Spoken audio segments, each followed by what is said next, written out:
POCSO ಕೇಸ್ನಲ್ಲಿ ಚಿತ್ರದುರ್ಗದ ಮುರುಘಾಸ್ವಾಮಿಗೆ big relief ಸಿಕ್ಕಿದೆ. ಚಿತ್ರದುರ್ಗದ 2ನೇ ಹೆಚ್ಚುವರಿ ನ್ಯಾಯಾಲಯ ಮುರುಘಾಸ್ವಾಮಿ ನಿರ್ದೋಷಿ ಅಂತ ಆದೇಶ ಹೊರಡಿಸಿದೆ. ಪೋಕ್ಸೋ ಕೇಸ್ನಲ್ಲಿ ಮುರುಘಾಸ್ವಾಮಿ, ವಾರ್ಡನ್ ರಶ್ಮಿ, ಪರಮಶಿವಯ್ಯ ಸೇರಿ ಮೂವರನ್ನು ಖುಲಾಸೆಗೊಳಿಸಿ ನಿರಪರಾಧಿ ಅಂತ ಕೋರ್ಟ್ ಆದೇಶ ಹೊರಡಿಸಿದೆ. ತೀರ್ಪು ನೀಡಿದೆ.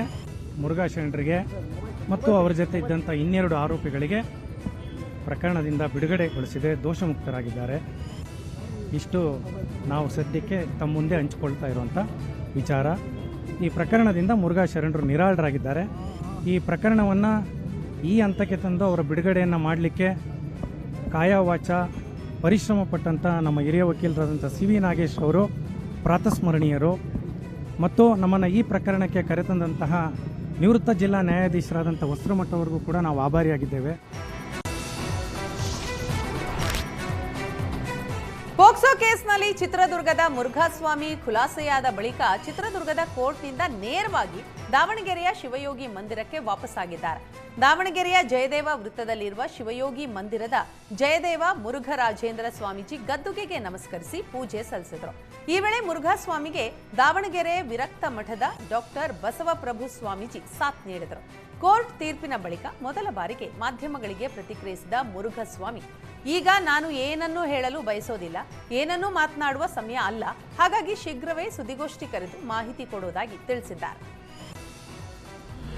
ನಾವುಗಳು ಇನ್ನೂ ಒಂದಷ್ಟು ಮೌನವನ್ನು ಕಾಪಾಡ್ಕೋಬೇಕಾಗಿದೆ.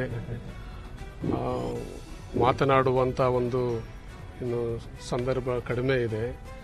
ನಿಮ್ಮೆಲ್ಲರಿಗೆ ಅಧಿಕೃತವಾಗಿ ಕರೆದು ಬಿಟ್ಟು ಪತ್ರಿಕಾಗೋಷ್ಠಿಯನ್ನು, ಮಾಧ್ಯಮಗೋಷ್ಠಿಯನ್ನು ಕರೆದು ವಿಚಾರಗಳನ್ನು ನಿಮ್ಮ ಜೊತೆಯಲ್ಲಿ ಹಂಚ್ಕೋಬೇಕು ಅಂತ ಮಾಡಿದ್ವಿ.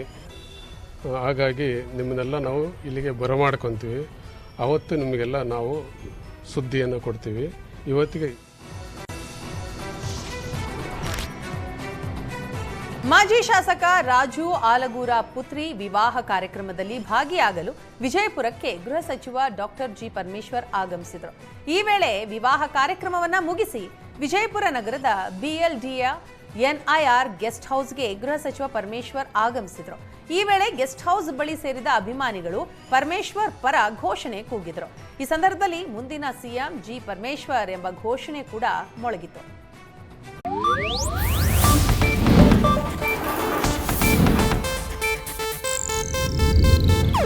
ಇದು ಏಷ್ಯಾನೆಟ್ ನ್ಯೂಸ್ ನೆಟ್ವರ್ಕ್ ಪ್ರಸ್ತುತಿ.